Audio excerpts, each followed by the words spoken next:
Good afternoon, colleagues. I think we can start. It's 12 o'clock. And I want to say welcome to today's session of the project budgets of the Division of Research Development. I'm Suzette Els, and I'm a project accountant in DRD, which is the Division for Research Development.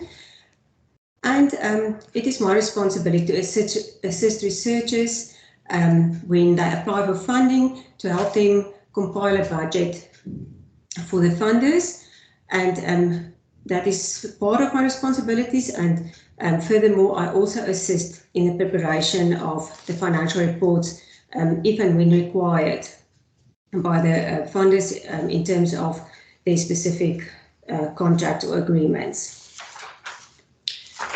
This will only be a short overview regarding the budgeting part, but furthermore, it entails a lot further than the budget, especially when it follows to reporting. And you will see the slides will also have notes on that, and we hopefully may have another session where we can do specifically detail on the reporting side.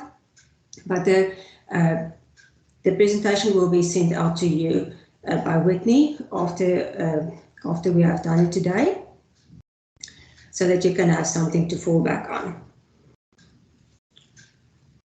Compiling a budget, start with the planning in your how research funding that you want to apply for. So first of all, you will have a research concept, and then go and try and find funding for that research concept. And then there's also calls that's sent out from research development where you can apply for available funding depending on what you would like to be do your research on. So the stages in the planning of the research project is the context, the funding, proposal development, budget.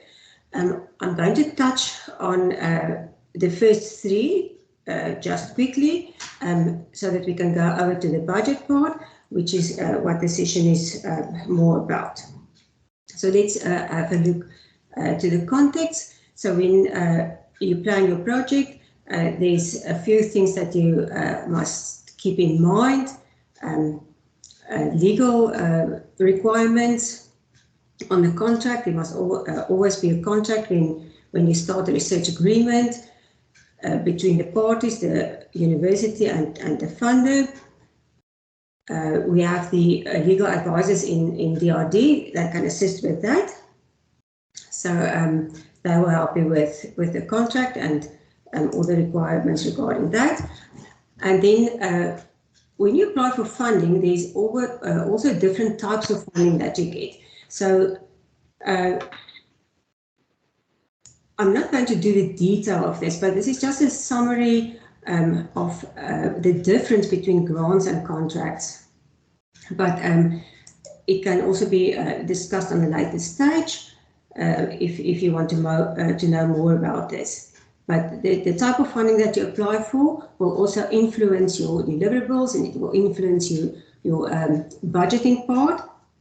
So it's important to know what you do apply for. The proposal development, so you have now your research concept, and you go over to the proposal. And when you've done the proposal development, so that is where you already start thinking about the budget. So it depends on your deliverables. You will decide we're going to do this in the project, and it will entail these costs, and these costs we must budget for. So the funder will want to see that if you do this research specifically, what will you spend the funding on? So that is, it actually goes hand in hand to have your proposal and your budget at the same time, so that you exactly know we're going to do this, we will need funding to pay these expenses. The same if you know that you will attend conferences, there will be flight expenses, so there will be allowance expenses, whatever goes together, registration expenses, and make sure that you do budget for everything that might come into your proposal of the specific project. If you do not budget for something and those expenses are incurred during the time of the project, it will be difficult to go back to the fund and say, oh, we forgot to budget for this, and then they're not going to allow it. So make sure that you budget for all eligible expenses, and rather budget too much than not enough. Okay, we have, to assist you in the budgeting, there's a few templates available. So some of the larger funders will have their own budgeting templates, but we have a full cost template that's available on the DRD website that you can use as guideline to do your budget on. So whatever way you want to do the budget, at least this template will make sure that you take into account what is needed for the budget, and you only use the applicable lines. When you do a budget for a funder, most of the larger funders will have specific guidelines that go out with a call that's available on their website. And these financial guidelines will specifically tell you that they allow these costs, or they disallow other costs, what type of costs they allow, and make sure to, in the time that you are preparing your proposal, that you make sure what is the funder's guidelines, what financial guidelines, what is the requirements in terms of reporting. That is very important, and that you have a knowledge of that, so that you will be able to comply in everything that they require. Most of the funders' guidelines will set out different line items. It can differ from funder to funder, but some basic guidelines that will be applicable all over will be the principal investigator remuneration. In that instance, when we budget for that, we use the BRL levels. That's our basic remuneration level that's available on the HR website. You can't budget for less than that.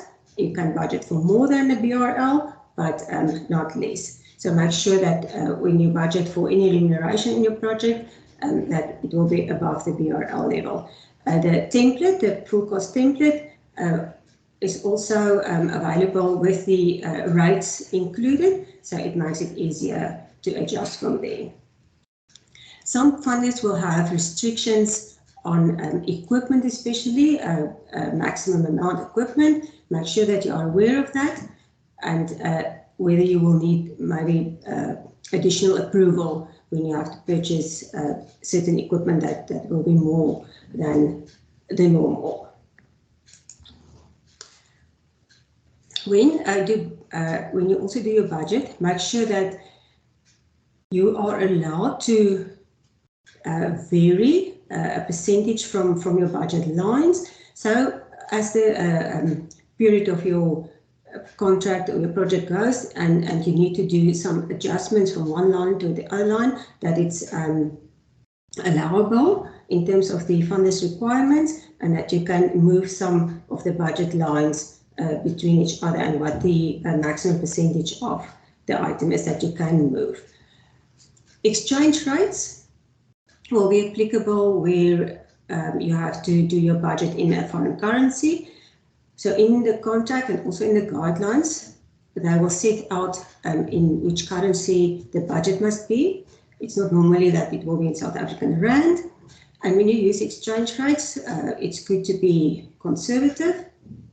And if it goes over a maximum period or a longer period than 1 year, we have also predictions of the exchange rates that's available from the BER, the Bureau of Economic Research, which you can request so that you can make sure that you will take into account certain exchange rate differences and make provision for that.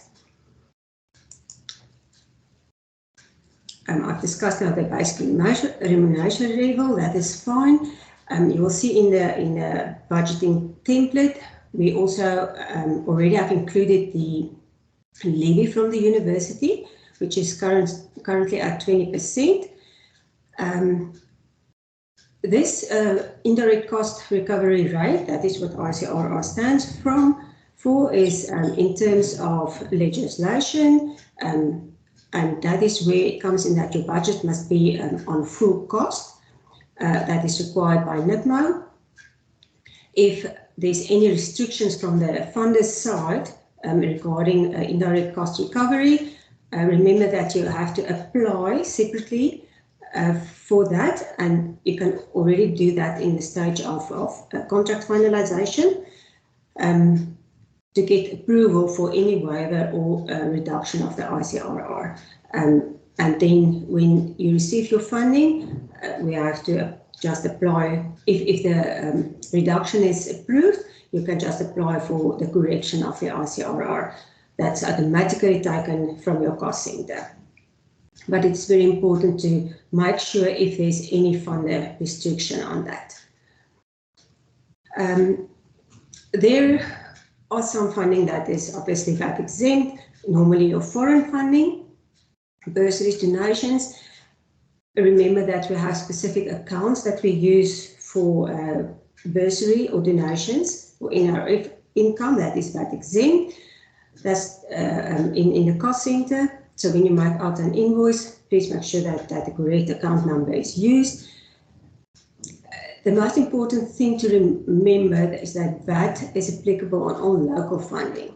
But on foreign funding, where you have a supplier that render a service outside of the Republic of South Africa, so it's a foreign supplier rendering a service on your contract, remember that it will be subject to VAT on imported services, and you have to budget for a normal 15% VAT on those services. When subcontracts or collaboration agreements are finalized, this can be taken into account because a slight difference in the wording of such an agreement will classify it as either an imported service or not. It's something that can be discussed with the legal advisors.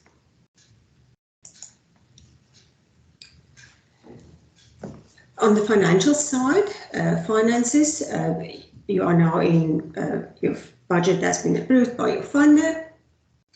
You must remember to adhere to all financial policies at the university relating to full cost, ICRR, or all the purchasing and travel financial policies. So whenever costs are incurred, please remember that it's all subject to financial policy, which is also available on the finance website. The risks involved when the budget process is not correct is that there's a chance of under-budgeting or financial mismanagement, cash flow risks, exchange rate risks. So that is why it's important to have a proper budget for all new contracts. So in the past, some funders did not require any formal budget. You can just apply for a once-off amount. But in the last year or two, we require that a budget is done for every new contract. It's important for us, for the university in our budget planning, and so all contracts must have a budget, and to see whether it's on full cost or not. It is very important. Let's go to the next slide. Some critical considerations when you budget. Obviously, you have now your proposal and you know what your deliverables will be So you can ask yourself questions: is the cost of the project justified, realistic? Will there be any cost sharing? So sometimes the agreement is shared with other funders, or there's a university contribution that must be taken into account. So all of this is part of your whole financial management of the project, which will start already on the budget side. So it is all things that's important from a budget side perspective to have the rest of the financial management to be perfect as possible. Some other things that also must take into account, especially on larger contracts, we've seen in the past that it sometimes take a few months for a contract to be finalized. Can be sometimes 12 months plus. So when a budget is done and it's only approved 12 months later, there will be a chance that there's a salary increase, or there will be a huge change in our exchange rate that's very volatile. So it's necessary to take those variances into account at the end of the day when finalizing after a long time span between the budget stage and the contract stage. This is the next slide or two will go more over to the reporting side. But one thing that will happen still when you do the budget is that, and when a budget is approved by a funder, the funding is approved, is that you create a new cost center for every new project. It is very important. It's part of our financial policy, and that everything that relates to this project must appear in the specific cost center. From the moment that the funding is received, all expenses, everything must appear in the specific cost center. It's not only good for audit purposes, but it is very important for reporting. So when a funder requires reporting and a specific period reporting, you must make sure that everything is in the correct period. And especially when we get to year end or end of project date, please make sure that all expenses go through in the right period and on the correct time. I'm going to do the detail of the reporting side. As I said, we will do that on a later stage. You will see that on the slides there's a view of the full cost template, although it is available on the website. And if you have any questions, you are welcome to ask me now. On the last page, sorry that I'm going so fast between the slides, but on the last page you will have contact details of the full cost accountants and the project accountants. And then also at DRD you will find, you can just inquire about any legal advisors if you need legal advice. Thank you, colleagues. I hope that this was information, although it's just an overview, but that it will have some depth for you in having a budget. Thank you very much.